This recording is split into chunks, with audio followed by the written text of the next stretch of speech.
咁我今日咧就想教下呢啲咁嘅 keyboard 嘅功能啦。咁如果你仲未撳 subscribe，快撳 subscribe 啦。咁我咧就開始啦。咁啊第一樣嘢咧，我哋咧就會講一啲嘢嘅。譬如話，如果你有啲字而嗰個 keyboard 咧係根本係完全冇嗰個字嘅話咧，你係可以加入去嘅喎。咁啊通常嚟講咧，我當我求其打一個字都好啦。OK。咁咧，譬如話呢個英文字係冇嘅，因為佢個 keyboard 根本冇呢個字嘅話咧，你咧咁樣狂撳 ，OK？ 之後咧，我就再打翻啦。咁你會變咗咧，你會見到已經嗰個字已經出現咗啦，見唔見到？咁咧就去加咗一個字入去呢個 keyboard 裏邊嘅 ，OK？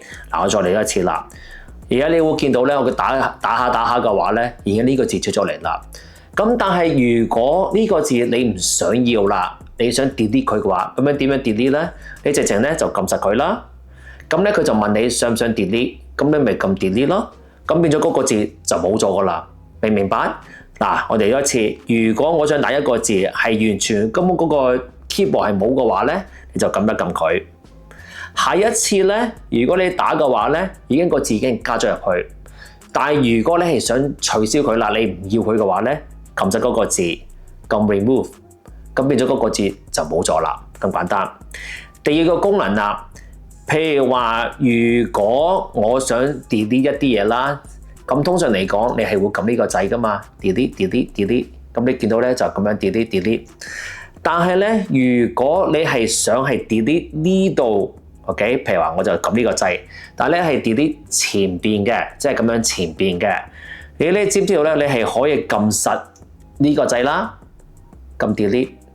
咁你會見到咧係 delete 前邊嗰個掣嘅 ，OK？ 前邊嗰個掣，所以變咗咧，有時譬如話我喺呢度嘅話咧，我唔係 delete 後邊啲掣喎，我係 delete 前邊啲字，咁你咪撳實佢，你撳 delete 咯，咁啊就咁簡單噶啦。呢個就係第二個嘅功能啦。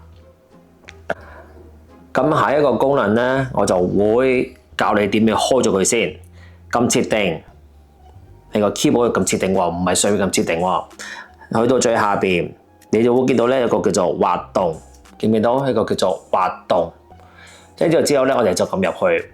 去到入去之後嘅話咧，我哋就去呢一度啦。呢度就叫做滑動。OK， 撳入去咯。而家咧，因為你哋通常咧都打中文字噶嘛，唔係好似我咁樣打英文噶嘛。咁咧就開咗呢個佢，記住開咗呢個佢喎，唔係呢個喎，係呢個喎。呢一個滑動而輸入咧，係可以用，但係如果係通常打英文，如果你打中文嘅話咧，其實呢個係冇乜用嘅，就用呢一個。呢個意思係乜嘢咧？譬如話幫我打英文字啦 ，OK， 打英文字。如果我想 delete 嘢嘅話咧，兩隻手指拉後邊，你會見到咧冇晒㗎喎。跟住之後咧，我而家咧就拉翻前邊啦，咁就出翻嚟嘅，就咁簡單啦。OK， 所以變咗咧呢一個有咩好處咧？就係話快好多咯，你唔使即係又要撳呢個掣啊，唔使啦，全部咧就出翻嚟。如果你有時真係唔小心 delete 咗啲嘢嘅話，呢個都好用㗎。譬如話，我唔小心 delete 咗啲嘢，咁你咪翻轉頭開翻佢咯。咁變咗咧，你係可以 redo 啦，即係重出翻嚟咁樣。咁呢個咧係非常之有用啦。記住去用呢一個嘅功能啦，就要去設定啦，去到最下邊一個叫做滑動啦。跟住之後咧，你就去到呢度上邊咧就去滑動。記住開呢一個，咁咧就會用到呢個功能啦。咁仲有一個功能咧，我想去介紹俾你哋識咧，就係點樣可以用翻譯去打字。咁嗱，你見到咧，我而家咧係冇打字噶嘛。咁咧就之後咧，你就呢度有個 A 字嘅 ，OK， 有個 A 字，我哋就撳入去。咁咧入去之後嘅話咧，你而家咧就要睇下你係想打咩語言喎。